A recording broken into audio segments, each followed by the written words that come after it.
Commission క్యాలెండర్లో name of the examination, date of notification, date of commencement of exam, duration of the exam కూడా వాళ్ళు mention చేయడం జరిగింది.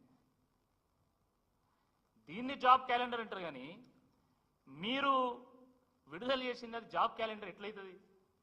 మొన్న హరీష్ రావు గారు మాట్లాడుతూ ఇది జాబ్ క్యాలెండర్ కాదు, జోక్ క్యాలెండర్ అన్నారు. నిజంగా అట్లనే ఉన్నది ఇది పరిస్థితి.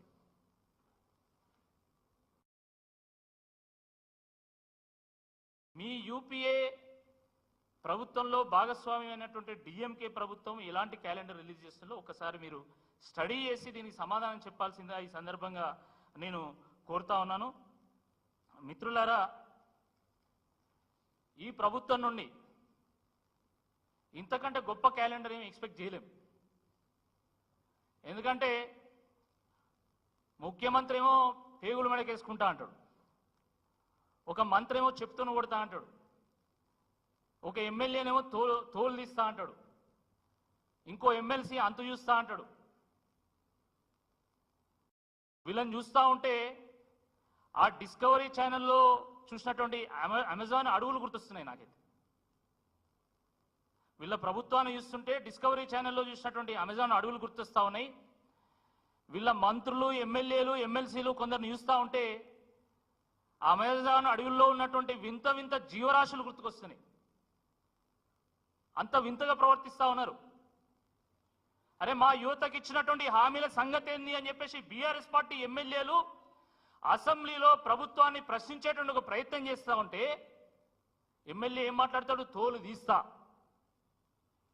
అంతు చూస్తా, బయటికి రండి, తడాకా చూపిస్తా.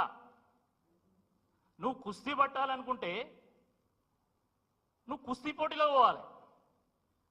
అసెంబ్లీకి ఎందుకు వచ్చినా నేను? నువ్వు ఈ మాత్రం భాష మాట్లాడడానికి అసెంబ్లీ దానికి రావాలన్నా? నీ గల్లీలో మాట్లాడుకోవచ్చు కదా. చాలా మంది వీరొక్కరే కాదు, వీరేమో అసెంబ్లీలో మాట్లాడిండ్రు. బయట కొంతమంది ఎమ్మెల్యేలు మాట్లాడుతున్నారు, నీ సంగతి చూస్తా, నా తడాకా చూపిస్తా, దా చూసుకుందాం.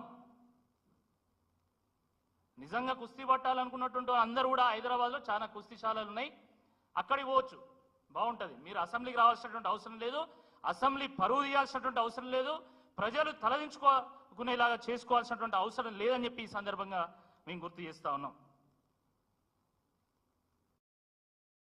2 లక్షల ఉద్యోగాలు హామీ నెరవేర్చేంత వరకు కూడా తప్పకుండా మేము వెంట ఆడుతూనే ఉంటాము.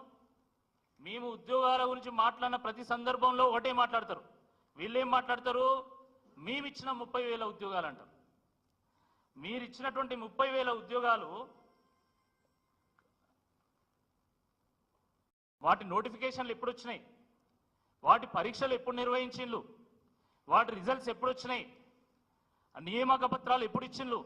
అవన్నీ కూడా ఈరోజు అశోక్ నగర్లో కానీ వివిధ జిల్లాల్లో ప్రిపేర్ అవుతున్నటువంటి యువత అందరికీ కూడా తెలుసు.